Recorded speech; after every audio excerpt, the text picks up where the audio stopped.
Kasus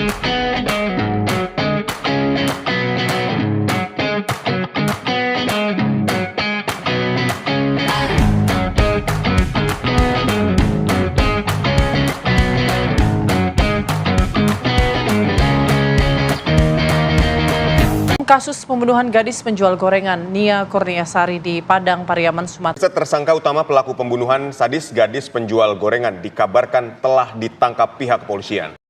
Assalamualaikum warahmatullahi wabarakatuh.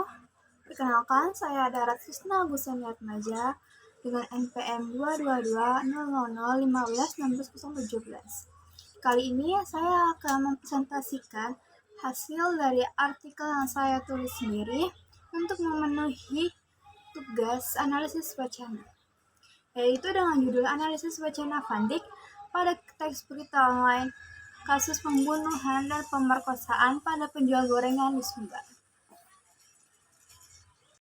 Yang pertama yang akan kita bahas adalah pendahuluan, yaitu salah satu kejahatan yang paling umum di negara ini adalah pembunuhan berencana yang semakin memprihatinkan setiap harinya.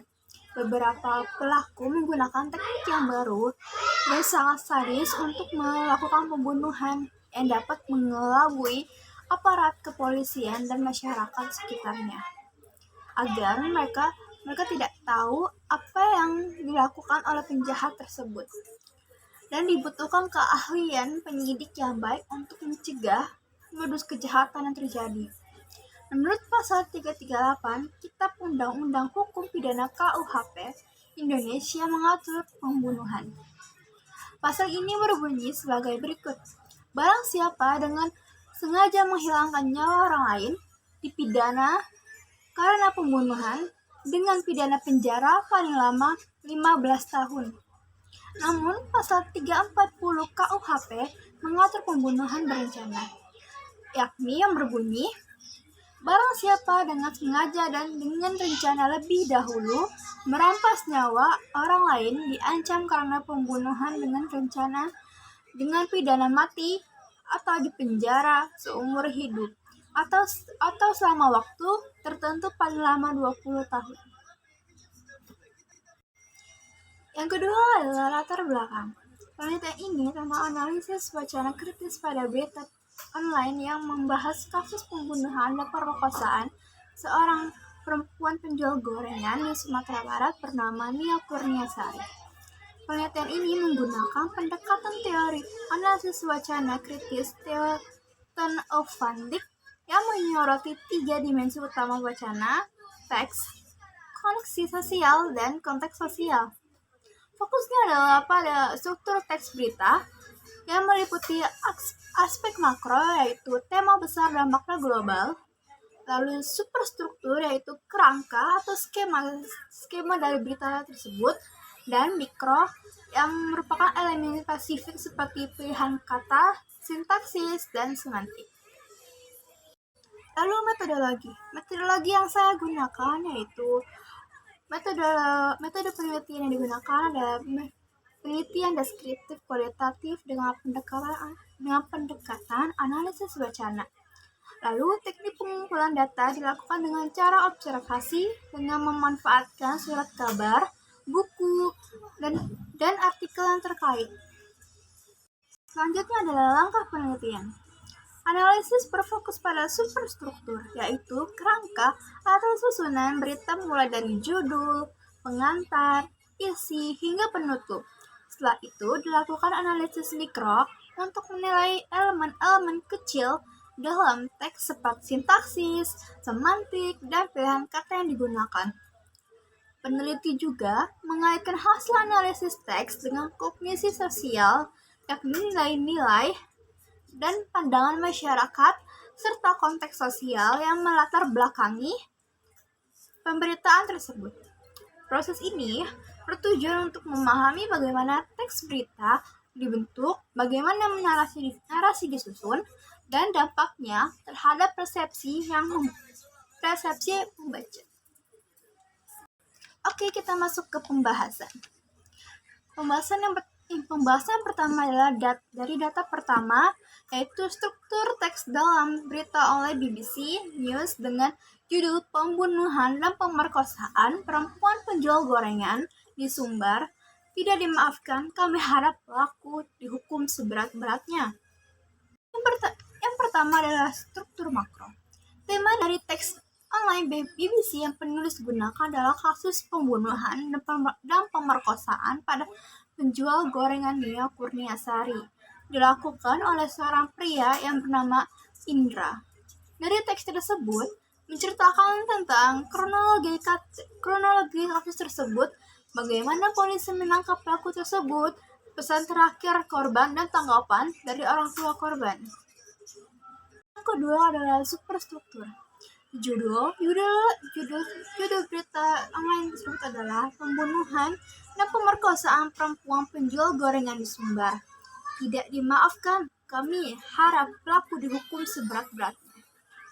Dan isinya adalah berita ini menjelaskan secara rinci bagaimana pelaku ditangkap oleh polisi dan langkah-langkah yang diambil selama proses pencarian tersangka. Di bagian lain, berita juga memuat pesan terakhir dari korban yang memberikan konteks emosional pada peristiwa tersebut. Sebagai penutup, berita menyampaikan tanggapan dari keluarga korban, termasuk harapan mereka agar pelaku dihukum seberat-beratnya yang memberikan perspektif manusiawi terhadap kasus ini. Dan yang ketiga adalah struktur mikro. Karena terlalu banyak dan takut membuang waktu juga, saya akan mengambil masing-masing satu data dari masing-masing. Yang pertama adalah dari sintaksis, yaitu dengan data seorang pria berusia 27 tahun ditangkap kepolisian resor Padang Pariaman, Sumatera Barat terkait pembunuhan dan pemerkosaan terhadap Nia Kurniasari, perempuan penjual gorengan, Kamis 19 September. Kasus ini telah menyita perhatian publik karena korban dibunuh dengan keji. Data tersebut masuk ke elemen bentuk kalimat pasif.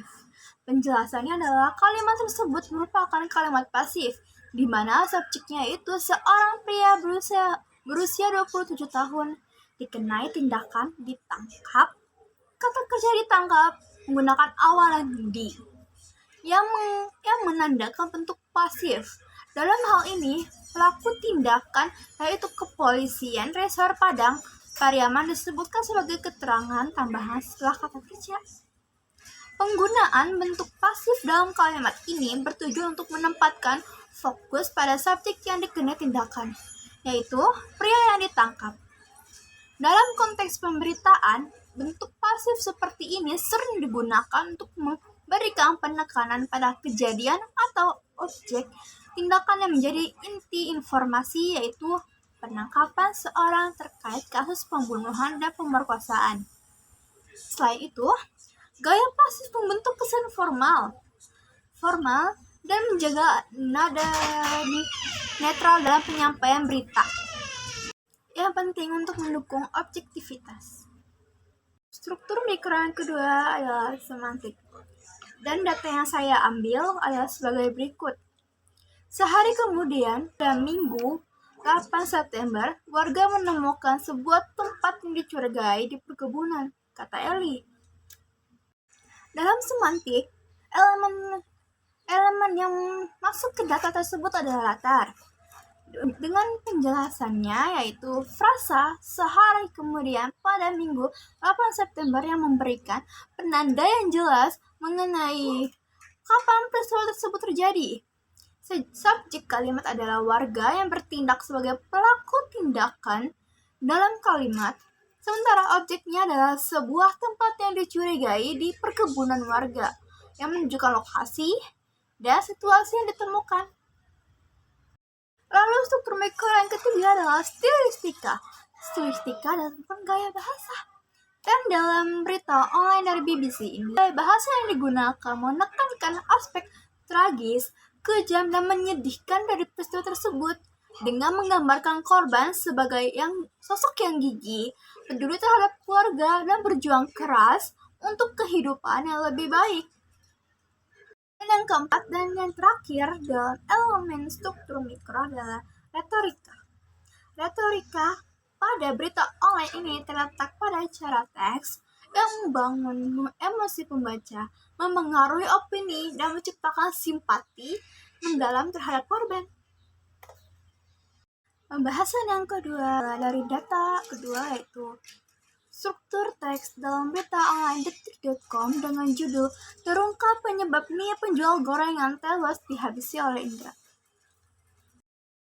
Struktur makro pada teks tersebut dalam data kedua ini, pada berita online dari detik.com memiliki tema tentang penyebab Nia Kurniasari tewas di tangan Indra, yaitu sang pelaku.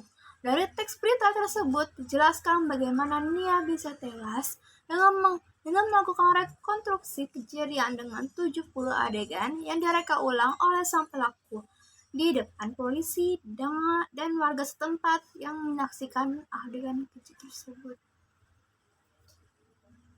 Lalu ada superstruktur, yaitu judulnya yaitu "Terungkap Penyebab Nia Penjual Gorengan Tewas Dihabisi oleh Indra".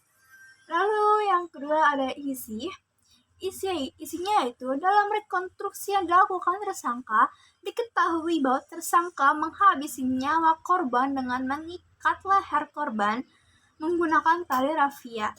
Hal keji itu direka ulang di depan ratusan masyarakat yang melihat secara langsung pelaku memerkosa sang korban di TKP pertama sebelum membunuhnya di TKP kedua dengan tali rafia dan membuangnya di TKP ketiga yang tak jauh dari lokasi kejadian. Yang ketiga adalah struktur mikro. Dan dari struktur mikro terdapat beberapa bagian juga. Yang pertama adalah sintaksis. Dari sintaksis saya juga mengambil salah satu data untuk contoh sintaksis tersebut. Yaitu datanya penyebab tewasnya Nia Kurniasari umur 18 tahun, gadis penjual gorengan di Padang Pariaman, Sumatera Barat terungkap. Leher korban dijerat tali rafia oleh pelaku Indra Setiawan yang berumur 26 tahun. Dari data tersebut itu masuk ke elemen kalimat majemuk bertingkat. Dan penjelasannya itu karena kalimat ini terdiri atas dua klausa dengan hubungan subordinasi, yaitu hubungan tidak setara. Klausa utama adalah penyebab tewasnya Nia Kurniasari umur 18 tahun, gadis penjual gorengan di Padang Pariaman, Sumatera Barat terungkap. Sedangkan klausa subordinatnya terungkap pada leher korban dijerat tali rafia oleh pelaku Indra Setiawan. Hubungan antara kedua klausa ini memperlihatkan keterangan sebab akibat secara implisit, di mana klausa subordinat menjelaskan rincian dari klausa utama. Kalimat ini juga koheren karena informasi disampaikan dengan urutan yang logis, dimulai dari pengungkapan penyebab kematian, lalu dilanjutkan dengan detail tentang bagaimana hal itu terjadi. Lalu yang kedua ada semantik. Dari semantik, saya mengambil salah satu datanya, yaitu terbunuhnya itu bisa dengan cekikan dengan tali rafia itu. Tapi ini masih kita dalami. Kata Kapolres Padang Pariaman, AKBP Ahmad Faisal Amir saat dikonfirmasi Detik Sumut Selasa 8 Oktober 2024. Kenapa data tersebut bisa masuk ke dalam semantik? Karena data tersebut termasuk ke dalam elemen latar. Ini karena data tersebut memberikan konteks berupa waktu, sumber informasi, dan kondisi peristiwa, yaitu penyelidikan yang sedang berlangsung terkait dugaan pembunuhan. Setelah semantik, selanjutnya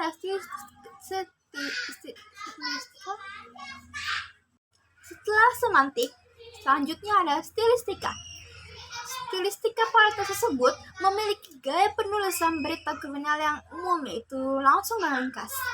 Informasi disajikan dalam urutan kronologis dan berfokus pada rincian insiden seperti identitas pelaku, korban, dan lokasi insiden. Yang terakhir, dalam struktur mikro adalah retorika. Retorika dalam teks ini disusun sedemikian rupa sehingga menyampaikan informasi secara persuasif sekaligus membangkitkan emosi pembaca melalui gaya penulisan yang lugas dan deskriptif.